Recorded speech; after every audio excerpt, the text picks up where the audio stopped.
Last time हमने mid term design test से पहले बोहर्स की एटॉमिक थ्योरी पूरी पढ़ी और हमने ये भी बता दिया था कि बोहर ने जो भी आइडिया हमें दिया उसकी लॉजिक क्या, और फिर कहा था कि बोहर ने अपना सारा आइडिया प्रूव किया था by explaining the line spectrum of height. उसने अपनी थ्योरी और उस थ्योरी में जो फॉर्मूले आ रहे हैं उनकी मदद से हाइड्रोजन के लाइन स्पेक्ट्रम की 100% सक्सेस के साथ एक्सप्लेनेशन दी और वही हमारे सिलेबस में भी है। तो मैंने आपको बताया था कि एक बहुत लंबी डेरिवेशन है, इंटर तक के साइंस में केमिस्ट्री फिजिक्स मिलाकर ये सबसे बड़ी डेरिवेशन है। तो ये फर्स्ट ईयर में केमिस्ट्री में पढ़ते हैं, सेकेंड ईयर में फिजिक्स में पढ़ेंगे। इस डेरिवेशन के 3 हिस्से हैं। बोहर के थ्योरी में 2 फॉर्मूले आए हैं।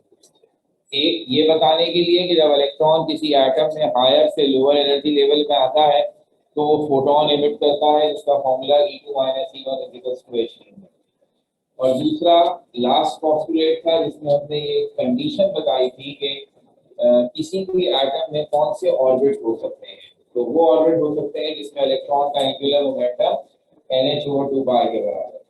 यूजिंग दीज 2 फॉर्मूलाज हम एक डेरिवेशन करेंगे। पहला हिस्सा हम हाइड्रोजन के एटम की एग्जांपल लेंगे और उसमें जितने ऑर्बिट हो सकते हैं, 7 ऑर्बिट होते हैं, उन 7 का रेडियस निकालेंगे। हेडिंग है radius of the nth orbit. मतलब nth का मतलब है जनरल फॉर्मूला निकाला जाएगा। फर्स्ट ऑर्बिट का रेडियस निकालना हो तो n की जगह 1 लिख देंगे, सेकंड का निकालना होगा तो n की जगह 2 लिख देंगे। इस तरह एक जनरल फॉर्मूला निकलेगा हाइड्रोजन के एटम में मौजूद तमाम ऑर्बिट्स के रेडियस का।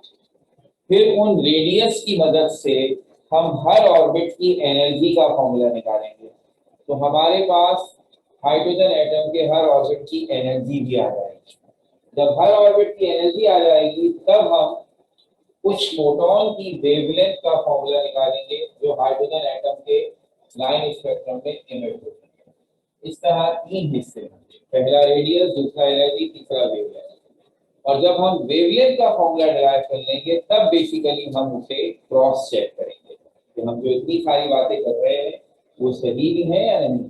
तो जो वेवलेंथ हमारे फॉर्मूले से निकलेगी हम चेक करेंगे क्या हाइड्रोजन के एटम से भी वही वेवलेंथ निकलेगी। और मैंने पहले भी कहा था दे विल बी 100% करेक्ट। तो हाइड्रोजन का एटम जिसमें 7 ऑर्बिट हैं वो टोटल 21 टाइप्स के फोटॉन्स एमिट कर सकता है, 21 डिफरेंट वेवलेंथ एमिट कर सकता है। और वो तमाम 21 वेवलेंथ हमारे फॉर्मूले से एग्जैक्टली जैसी एक्सपेरिमेंटली होंगी वैसे ही कैलकुलेटेड। तो इसलिए हमने बहुत ही थ्योरी को इतनी इंपॉर्टेंट थी कि ये थ्योरी प्रैक्टिकली ऑब्जर्व होने वाली बातों से 100% एग्रीमेंट में थी। इसका मतलब है ये सब। तो आइए अब डेरिवेशन का पहला हिस्सा, considering the example of hydrogen atom which is the most simplest one in that sense कि उसमें एक प्रोटॉन न्यूक्लियस में है और एक इलेक्ट्रॉन उसके फर्स्ट ऑर्बिट में घूम रहा है। तो फर्स्ट ऑर्बिट में इलेक्ट्रॉन है, second, third, fourth, fifth, sixth, seventh ये ऑर्बिट एग्जिस्ट करते हैं लेकिन नॉर्मल हाइड्रोजन एटम में खाली पड़े। ठीक है, इलेक्ट्रॉन से फर्स्ट ऑर्बिट में घूम रहा है। तो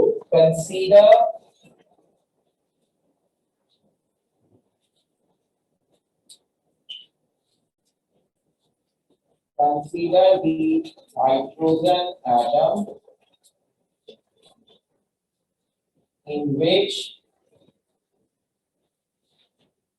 an electron revolves around the nucleus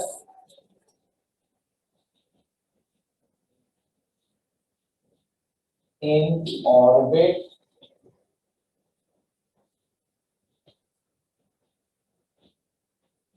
around the nucleus containing one proton. This is the hydrogen atom. एक रफ सा डायग्राम भी बना दें। एक हाइड्रोजन में वन प्रोटॉन न्यूक्लियस में है और उस न्यूक्लियस के आसपास एक इलेक्ट्रॉन मुक्त है। हमने कहा let mass of electron. First करिए इलेक्ट्रॉन का मास, सिंबल है m। बाय द वे हमें इलेक्ट्रॉन का मास मालूम है, ठीक है ना। हमने जब डिस्कवरी ऑफ इलेक्ट्रॉन किया था तो जे थॉमसन का तस्करा किया था जिसने इलेक्ट्रॉन का मास प्रिसाइजली निकाला था। इसका मतलब है ये सिंबल मैं इसका m ले रहा हूँ, ये कांस्टेंट है जिसकी वैल्यू हमें पता है। फिर चार्ज ऑफ इलेक्ट्रॉन, इसका सिंबल है E और इसकी भी वैल्यू हमें पता होती है। तो ये E चार्ज, ये एक साइंटिस्ट मिलिकॉन ने निकाला था, M जे थॉमसन ने निकाला था। ये दोनों काम 19वीं सेंचुरी के लास्ट में हो गए थे। यानी ये डेरिवेशन 1913 में बोहर ने की थी, उससे तकरीबन 13-14 साल पहले। ये दोनों वैल्यू हमें पता है, हम इनके सिंबल यूज कर रहे हैं। अब थोड़ी सी समझदारी की बात, चार्ज ऑफ न्यूक्लियस, याद रहे चार्ज के एतबार से इलेक्ट्रॉन और प्रोटॉन का चार्ज सेम होता है मैग्नीट्यूड में। नेचर में अपोजिट होता है, एक को नेगेटिव कहते हैं, एक को पॉजिटिव कहते हैं। तो ये भी जहन में रहे, ये नेगेटिव और पॉजिटिव अपोजिट नेचर को जाहिर करने के लिए लिखे गए हैं। जैसे हम कभी ये बात बतानी हो कि कोई भी आदमी जो बात हम कहते हैं बिल्कुल उससे उलट बात कहता है, तो आप उसे कहते हैं तुम तो हमेशा नेगेटिव ही सोचना। इसका ये मतलब थोड़ी वो जो भी बात कर रहा है उसके साथ माइनस का निशान आ रहा है। आपका ये कहने का मकसद क्या होता है कि मैं जो कह रहा हूँ तो उसका उलट है। तो याद रहे कि जब हम इलेक्ट्रॉन और प्रोटॉन के चार्ज बताते हैं ना, नेगेटिव और positive, they are showing two opposite nature. जिस शख्स ने भी ये सिंबल बनाया उसने नेगेटिव पॉजिटिव बना दिया, वो डे नाइट भी बना सकता है। ये भी तो दो अपोजिट चीजों को जाहिर करते हैं। ब्लैक एंड व्हाइट भी लिख सकता है। तो अगर हम ये कहते हैं कि इलेक्ट्रॉन पे ब्लैक चार्ज है और प्रोटॉन पे व्हाइट चार्ज है, तो उसका ये तो नहीं मतलब हुआ ना कि इलेक्ट्रॉन काला कर दिया और वो व्हाइट। ये सिंबॉलिक नेम है। ये बात मैं इसलिए कह रहा हूँ कि जब हम न्यूमेरिकल्स में कभी इलेक्ट्रॉन का चार्ज लिखेंगे तो ऐसा ना हो आप उस पर माइनस लगा दें और कैलकुलेशन में माइनस चार्ज चल रहा हो। नो, ये मैथ्स वाला माइनस नहीं, ठीक है। तो कभी न्यूमेरिकल में इलेक्ट्रॉन का चार्ज लिखना है तो उसकी भी वैल्यू प्लस में लिखी जाएगी, प्रोटॉन की भी प्लस में लिखी जाएगी, क्योंकि नेगेटिव पॉजिटिव सिंबल है ये बताने के लिए कि दोनों का चार्ज नेगेटिव अपोजिट है, ठीक है। तो मैग्नीट्यूड के लिहाज से इलेक्ट्रॉन और प्रोटॉन दोनों का चार्ज सेम है। तो अगर इलेक्ट्रॉन के चार्ज का सिंबल है E, तो फिर प्रोटॉन के चार्ज का सिंबल भी होगा E। अगर किसी एटम के न्यूक्लियस में एक प्रोटॉन होगा तो उसका चार्ज होगा E। अगर उसमें दो प्रोटॉन होंगे तो चार्ज हो जाएगा 2E, तीन प्रोटॉन होंगे तो 3E, चार प्रोटॉन होंगे तो 4E। नंबर ऑफ प्रोटॉन जो एक एटम में होते हैं उसको आप कहते हैं एटॉमिक नंबर और उसका सिंबल होता है कैपिटल Z। तो अगर एक एटम में Z नंबर ऑफ प्रोटॉन्स हैं तो उसके न्यूक्लियस का चार्ज होगा Z। ठीक हो गई बात। तो ये सिंबल है for the nucleus of every atom. अब आप बताएंगे कि अगर Z की वैल्यू 1 है तो ये सिंपल E हो जाएगा, Z की वैल्यू 2 है तो ये 2E हो जाएगा, Z की वैल्यू 10 है तो ये 10E हो जाएगा।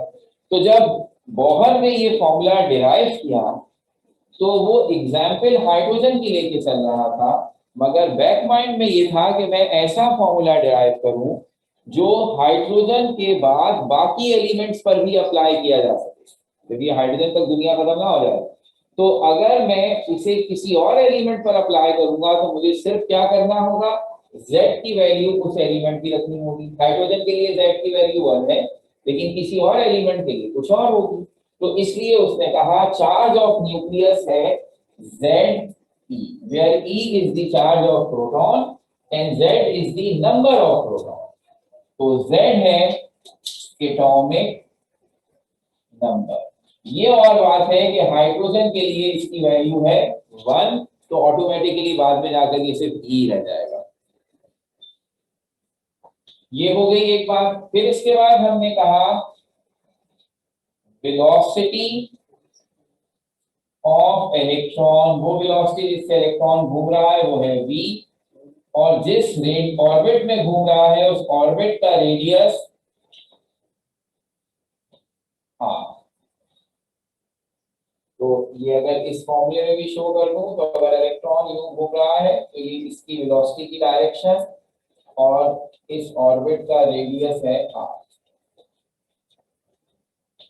मेरा ख्याल है कि ये बात हम में से हर एक को पता होगी, जब कोई बॉडी गोल घूमती है तो किसी भी पॉइंट पर उसकी वेलोसिटी उस पॉइंट से स्ट्रेट लाइन ड्रॉ करके निकाली जाती है। इसलिए मैंने ऐसा किया कि अगर इलेक्ट्रॉन ऐसे घूम रहा है और आप पूछें यहाँ इसकी डायरेक्शन क्या होगी, तो यहाँ से सीधी लाइन ड्रॉ करें। यहाँ इसकी डायरेक्शन क्या होगी, यहाँ से सीधी लाइन ड्रॉ करें। तो ये एग्जाम्पल वही बनती है, फिल्मों में ही देखा होगा। अगर हम कोई पत्थर रस्सी से बांध कर ऐसे घुमाएं तो ये एक वेपन है किसी को निशाना बनाने का। ऐसे घुमाते घुमाते एकदम छोड़ देंगे तो ये यूं ही नहीं घूमता हो जाएगा।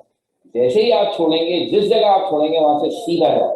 तो अगर फर्स्ट पहले हमें किसी ये दीवार को टारगेट करना है, तो जो एक्सपर्ट है हमें पता है घुमाते घुमाते किस वक्त छोड़ूंगा तो ये सीधा जाके इसी दीवार से लगा। तो वो हिसाब ये है कि आपने जिस पॉइंट पर छोड़ा उस पॉइंट से फिर ये सीधा घूमेगा। तो अब वो फिल्मों में दिखाते हैं ना, जंगलियों की जो उनका बड़ा पक्का हिसाब है, हम जैसे तो शायद अपने ही मार दें, ऐसे छोड़े वो मुंह पे ही लग जाए। तो बहरहाल ये तुमको फिजिक्स समझ अच्छी आती है इसका मतलब। ये मैंने सिंबल्स की लिस्ट बना दी और फिर साथ साथ ये भी बता दिया। इलेक्ट्रॉन का मास हमें पता है, तो ये नोन कांस्टेंट है, ये भी नोन है। Z इसकी वैल्यू 1 है हाइड्रोजन के लिए, तो ये भी नोन है। E की वैल्यू तो नोन ही है, सिर्फ ये दोनों अननोन। इलेक्ट्रॉन कितनी वेलोसिटी से घूमेगा, तो वो ऑर्बिट में ही घूमेगा, क्योंकि मैंने आपको बताया था कि ये वेलोसिटी बड़ी अहम है। तो कोई चीज किसी सेंटर के गिर्द घूमती है, अगर उसकी वेलोसिटी थोड़ी सी कम कर दें तो वो सेंटर में गिर जाएगी, थोड़ी सी ज्यादा कर दें तो भाग जाएगी। तो मैंने आपको एग्जांपल देके समझाया था, 3 तरह के ऑब्जेक्ट होते हैं। एक कहलाता है प्रोजेक्टाइल, एक कहलाता है सैटेलाइट और एक कहलाता है रॉकेट। रॉकेट वो ऑब्जेक्ट है जिसको हम इतनी ज्यादा वेलोसिटी देते हैं कि वो हमारी जमीन की ग्रेविटी से बाहर निकल जाता है। प्रोजेक्टाइल वो है जिसे इतनी कम वेलोसिटी देते हैं कि एक जगह से फेंकते हैं तो जमीन में कहीं आगे जाके गिर जाता है। और अगर वेलोसिटी दरमियानी हो, ना इतनी कम कि गिर जाए, ना इतनी ज्यादा कि भाग जाए, तो वो है सैटेलाइट वेलोसिटी। उसमें ऑब्जेक्ट जमीन के गिर्द घूमता है। अभी पिछले दिनों साइंस वालों ने कौन सा कारनामा किया, मार्स पे उतर गए। तो इसमें कौन सी बात बड़ी थी, कौन सी कहावत आ गई जो उतर गए? तो ये अब समझना है, ग्रेविटेशन का चैप्टर आपने ही पढ़ा हुआ। अगर कोई चीज मार्स की तरफ जाएगी तो वो मार्स की सरफेस पे गिर नहीं जाएगी, वो मार्स के पास जाएगी तो गोल गोल घूमने लगेगी सेंटीमीटर फोर्स के तहत, अंदर नहीं गिरेगी। इसी तरह कोई बाहर से जमीन पे आएगा ना, तो जमीन पे गिर नहीं जाएगा, जमीन के गिर्द घूमने लगेगा। जैसे जमीन के करीब आएगा जमीन घुमाना शुरू। तो आप चाहते हैं कि जमीन पे गिर जाए, तो फिर आपको उसे इतनी ज्यादा वेलोसिटी से फेंकना होगा कि वो घूमने के बजाय जमीन के अंदर आ जाए। हमने कैलकुलेशन की पूरी, मार्स की सरफेस तक पहुंचने के लिए हमारे ऑब्जेक्ट की वेलोसिटी कम से कम 12,000 किलोमीटर पर आवर होनी चाहिए। बना ली। अब दूसरा मसला क्या था, if this is the Mars और यहाँ है मार्स की ग्रेविटी, अब इसको पेनिट्रेट करना है तो 12,000 किलोमीटर होना चाहिए। हो गया, अंदर घुस गए। तो अब अंदर जब घुस गए तो अब इतनी सी जगह रहेगी, तो ये 12,000 किलोमीटर से जो चीज आ रही है उसको मार्स की जमीन पर जाकर टुकड़े टुकड़े हो जाएगी। अब मसला क्या है, उसे रोको कि वो जमीन पर लैंड करे, टकराए ना। तो उनके पास से 7 मिनट, दैट टेक्स 7 मिनट के वो उनका जो स्पेस प्रॉब है वो सरफेस से टकराएगा 7 मिनट, तो 7 मिनट में उसको रोकना है जमीन पर बैठे। सोचिए आप, उन्होंने वो 7 मिनट में कहा था हमारी जिंदगी मौत का मसला था, हमने उसे रोक दिया और वो आराम से लैंड कर गया। तो हम पैसा लगा पसीने खींच रहा।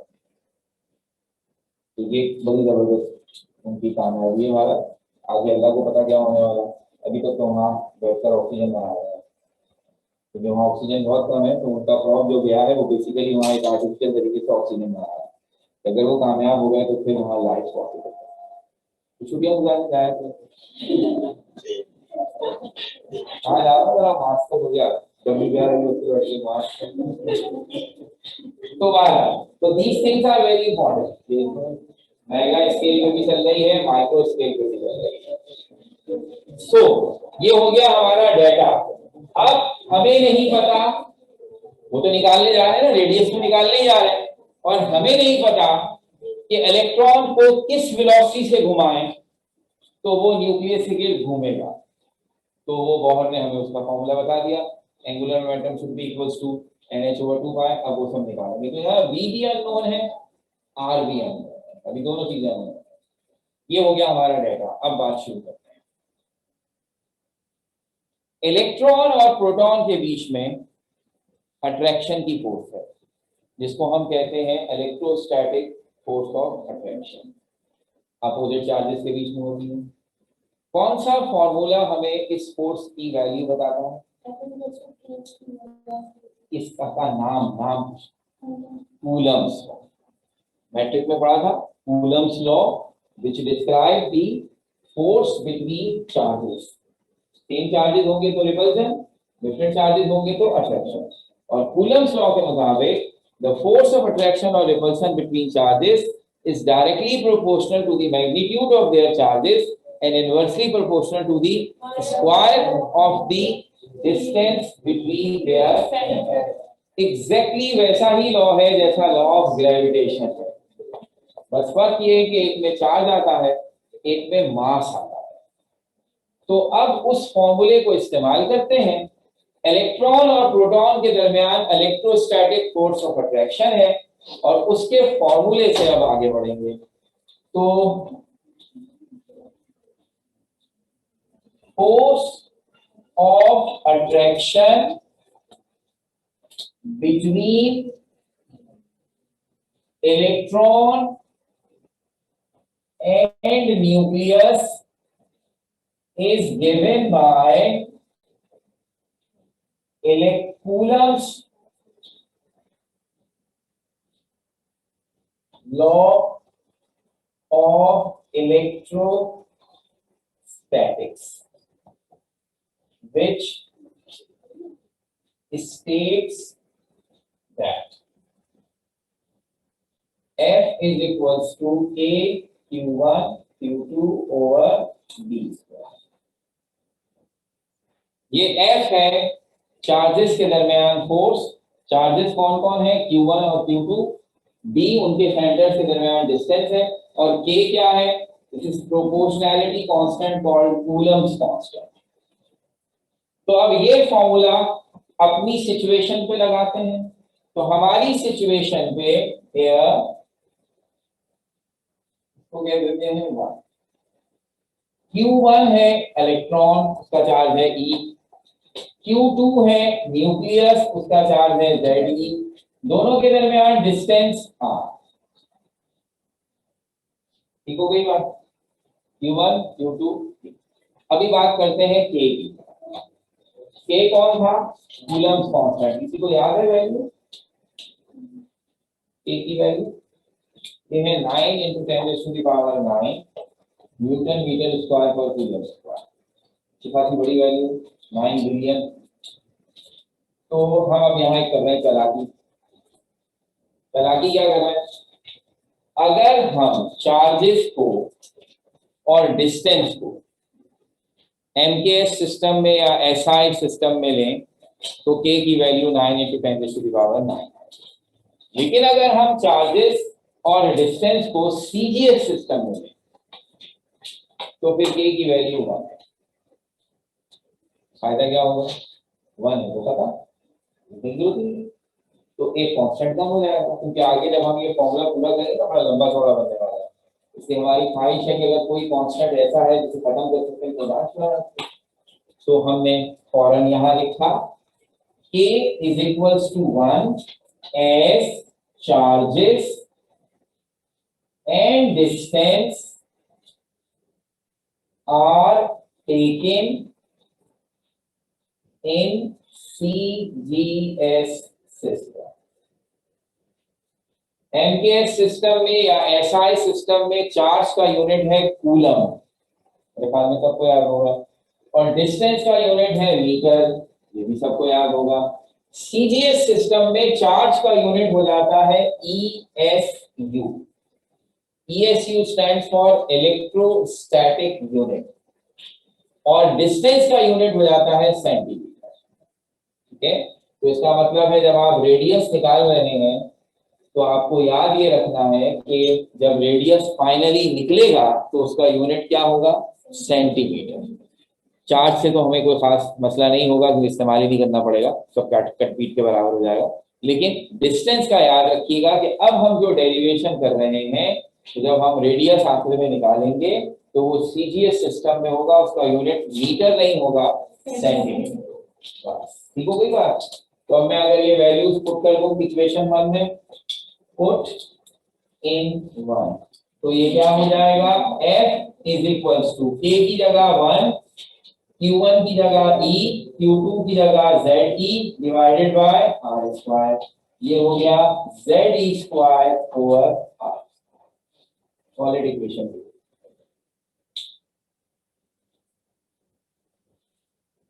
यहां तक कोई इशू नहीं। इलेक्ट्रॉन और प्रोटॉन एक दूसरे को अट्रैक्ट करते हैं, और जिस फोर्स की मदद से अट्रैक्ट करते हैं वो फोर्स कहलाती है electrostatic force of attraction. Coulomb's law की मदद से हमने उसको यहां लिख दिया। तो अब ये तय हो गया कि हर एटम में मौजूद इलेक्ट्रॉन अपनी न्यूक्लियस को अट्रैक्ट कर रहा है with this force ZE² divided by R²। अब पहले भी कहा, कोई एक लंबी बहस की थी, जमीन और सूरज एक दूसरे को अट्रैक्ट कर रहे हैं ग्रेविटेशनल फोर्स से। अट्रैक्ट कर रहे हैं तो जमीन सूरज में गिर जाए ना, घूमती रहती है। तो उसी का जवाब मैंने पहले ही दिया था, अभी बताया कि असल में जमीन सूरज की तरफ गिर रही है मगर गिर नहीं पाती बिकॉज ऑफ इट्स वेलोसिटी।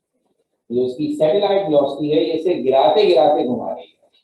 इसी तरह इलेक्ट्रॉन के पास भी ऐसी मुनासिब वेलोसिटी है कि वो उस वेलोसिटी की वजह से न्यूक्लियस की तरफ अट्रैक्ट होते हुए उसकी तरफ गिरना चाह रहा है, मगर वेलोसिटी की वजह से गिर नहीं पा रहा, घूम रहा है। मैंने एग्जांपल भी खास तौर पर दी थी, अगर आपके हाथ में पानी से भरी हुई बकेट हो और आप उसे बहुत तेजी से घुमा दें तो फिर क्या होता है कि आपकी वेलोसिटी की वजह से उसमें मौजूद पानी गिर नहीं पाता। हालांकि वो तो गिरना चाहता है, मगर आप इतनी तेजी से घुमा देते हैं कि गिरते गिरते हो जाता है। सेम यही काम हो रहा है। तो इसका मतलब है ये फोर्स इलेक्ट्रॉन को दे रही है centripetal force which keeps an electron in a circular path. तो उस फोर्स को हम कहते हैं सेंट्रीपिटल फोर्स। उसका फॉर्मूला क्या होता है? Centripetal force mv²/r। इसका मतलब है ये फोर्स सेंट्रीपिटल फोर्स के बराबर है, का मतलब mv²/r के बराबर है।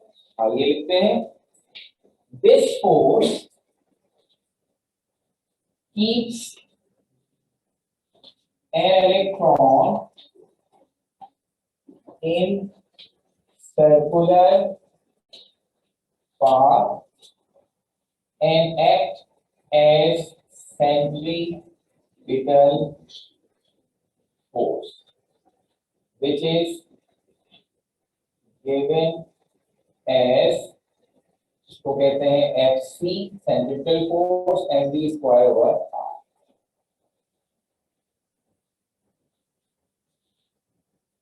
क्योंकि ये Fc और ये फोर्स एक दूसरे के बराबर हैं, इसलिए हमने कहा इक्वेटिंग इक्वेशन 2 एंड 3। तो mv square over r should be equals to ze square over r। मुझे किस चीज का फॉर्मूला चाहिए? रेडियस का। रेडियस इधर भी है, रेडियस इधर भी है, तो ये r स्क्वायर यहाँ ले आऊं तो न्यूमरेटर में आ जाएगा, mv स्क्वायर वहां ले जाऊं तो डिनोमिनेटर में आ जाएगा। क्या मैं इसे ऐसे लिख सकता हूँ?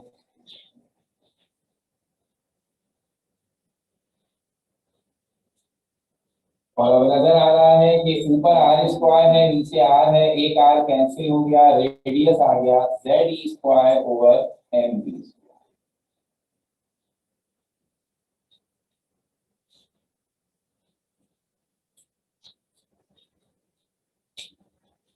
क्या ये रेडियस का फॉर्मूला आ गया?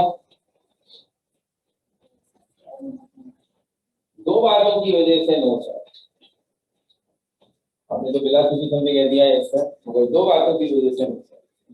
पहली बात, फॉर्मूला शुरू करते ही मैंने आपको बताया था कि v भी अननोन है और r भी। जब तक मुझे वेलोसिटी नहीं पता चल जाती, how can I use this formula. दूसरी बात यह है कि अगर यही सही फॉर्मूला होता तो इसमें बोहर कहाँ है? इसके लिए बोहर भाई का इंतजार करने की क्या जरूरत थी? इस फॉर्मूले में तो आपने न्यूटन का कूलम्ब का फॉर्मूला इस्तेमाल किया, न्यूटन का सेंटीमीटर फोर्स यूज किया। ये फॉर्मूला तो कोई भी निकाल लेता, बोहर के पैदा होने से भी पहले निकला था। तो अब बोहर का काम ये है कि यहां तक आगे सब स्टक हो जाते, वो कौन सी वेलोसिटी है जो इलेक्ट्रॉन को सर्कुलर पाथ में रख सकती है? वो कौन सी वेलोसिटी है जिससे ज्यादा वेलोसिटी हो गई तो इलेक्ट्रॉन भाग जाएगा, कम हो गई तो न्यूक्लियस में गिर जाएगा। तो उसे सर्कुलर ट्रैक में रखने के लिए जो एक खास वेलोसिटी चाहिए, वही तो बोहर ने हमें बताई कि only those orbits are possible for which the angular momentum, angular momentum क्या था? एम वी आर, उसमें है वो भी। तो हमने कहा आइए अब बोहर की मदद से वेलोसिटी यहाँ पुट करते हैं। अगर बोहर का फॉर्मूला सही है तो फिर रिजल्ट सही आएंगे, अगर बोहर का फॉर्मूला गलत है तो रिजल्ट बिल्कुल बोंगे से आएंगे। तो अब हमने लिखा from Bohr's theory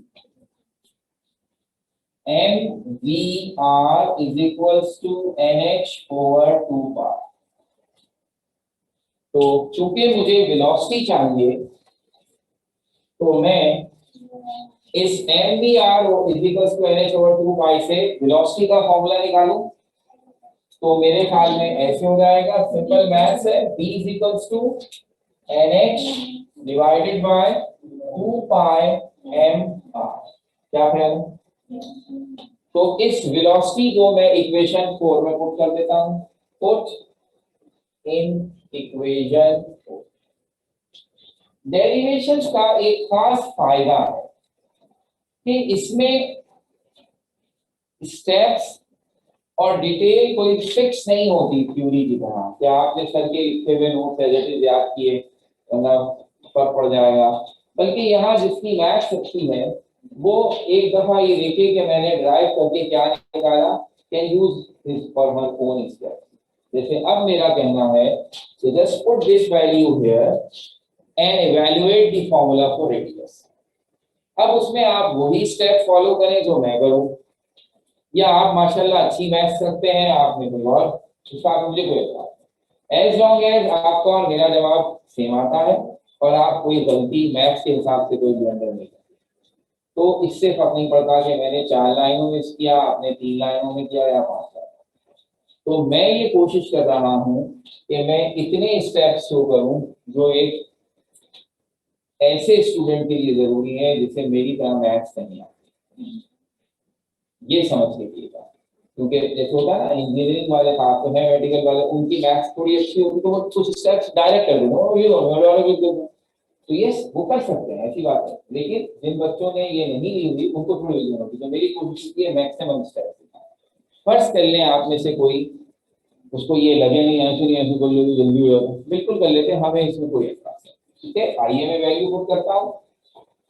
r is equals to ZE square divided by m, और v की जगह उसकी वैल्यू पुट की NH 2 पाई mr, और ये स्क्वायर होगी।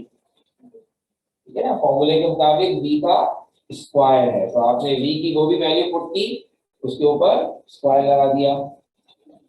अब मेरा ख्याल है कि मुझे ऐसे लिखना चाहिए कि इसे स्क्वायर कर देता हूं, एन स्क्वायर एच स्क्वायर, 2 का square 4, pi square M square R, सब चीजों का स्क्वायर कर दिया।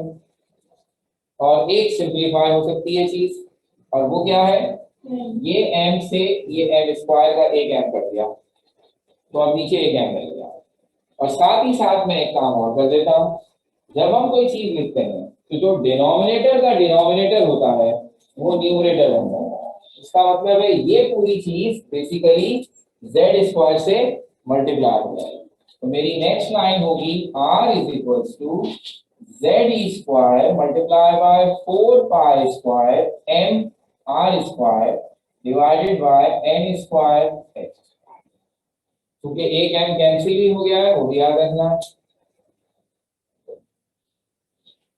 अब मुझे r निकालना है, इधर r ही तो निकल रहा है, मुझे कैसे निकल रहा है, r स्क्वायर इधर है, r इधर है, दोनों तरफ r है, उसको एक तरफ करें। तो मैंने कहा ओके, इस r स्क्वायर को यहाँ ले आता हूँ तो ये डिवाइड हो जाएगा। तो मैं ऐसे लिख सकता हूँ r divided by r square 4 pi square m z square n square. मैंने ऑर्डर में लिख दिया, 4 पाई स्क्वायर पहले ले आया। तो अब मेरा ख्याल है आपको भी नजर आ रहा है, r से r स्क्वायर का एक कट जाएगा, तो यहाँ क्या आ जाएगी बात, 1 अपॉन r, और इधर आ जाएगा 4 pi square m z square over n square h square. लो भाई, मुझे r की वैल्यू चाहिए थी तो 1 अपॉन r आ गया, क्या करूं, दोनों तरफ रेसिप्रोकल ले लूंगा, तो ये हो गया मेरा final answer, n square h square 4 pi square m z square. ये है equation 5 and that is the final formula for the radius of the nth orbit of hydrogen। ये फर्स्ट पार्ट हुआ, ये समझ लें, इसी तरह 3 हिस्से हैं और ये सबसे ज्यादा पूछा जाने वाला पार्ट है। मैंने पहले भी कहा था, बार बार याद दिलाता रहूंगा, क्योंकि ये डेरिवेशन 3 बड़े बड़े हिस्सों पर मुश्तमिल है, इसलिए आज तक ऐसा नहीं हुआ कि हमसे तीनों हिस्से पूछे जाए, पूरी डेरिवेशन। हमेशा वो इसका कोई एक पार्ट या ज्यादा से ज्यादा 2 पार्ट पूछता है। तो सबसे ज्यादा कॉमन जो क्वेश्चन आया है मेरे हिसाब से पिछले 30 सालों में 15 दफा आया होगा, तो वो है derive the expression for the radius of nth orbit, जो यहाँ पर ठीक हो गई बात। तो ये है equation 5 represents the radius of nth orbit of hydrogen atom।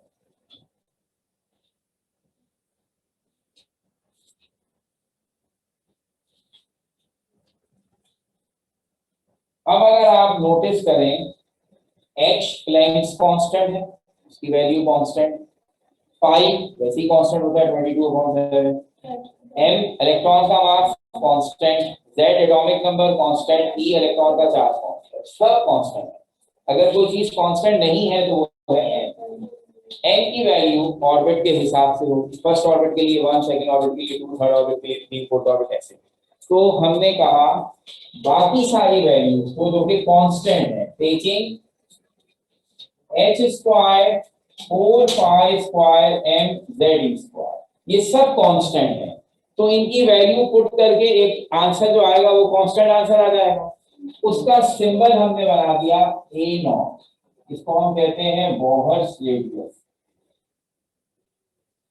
तो इससे फायदा क्या हुआ, इक्वेशन 5 कितनी छोटी हो गई, nth ऑर्बिट का रेडियस हो गया n स्क्वायर a0।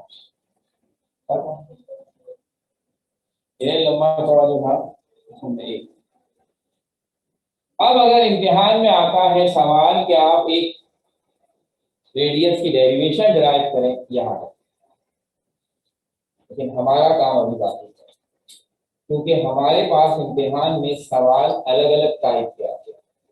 तो डेरिवेशन हो गई, फिर और क्या सवाल आ जाएगा रेडियस से, वो ये आता है कि जो मैंने अभी अभी हरकत की कि ये सब चीजें मिलकर एक कांस्टेंट के बराबर है, वो कहते हैं कैलकुलेट करके दिखाओ।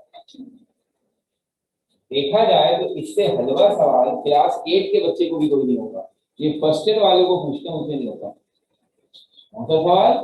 ये सामने आपके फॉर्मूला लिखा है, ये फॉर्मूला मैं आपको बता दूं, एच की वैल्यू, सारे कांस्टेंट बता दूं, कोई आपको रट्टे नहीं लगाना। एच की वैल्यू, एम की वैल्यू, पाई की वैल्यू, ई की वैल्यू, जेड की वैल्यू, और आपसे कहूं वैल्यू पुट करो और कैलकुलेटर से बाहर निकाल के दिखाओ ये और क्या। क्योंकि बच्चों को मोबाइल इस्तेमाल करना आता है, तो कहते हैं ना हाथ कंगन को आरसी क्या, पढ़े लिखे को फारसी क्या। तो next class this is the task, calculator लेकर आइएगा, देखते हैं किससे होगा। ठीक है, तो अब ये डेरिवेशन पूरी हो गई, अब अगला काम इंशाल्लाह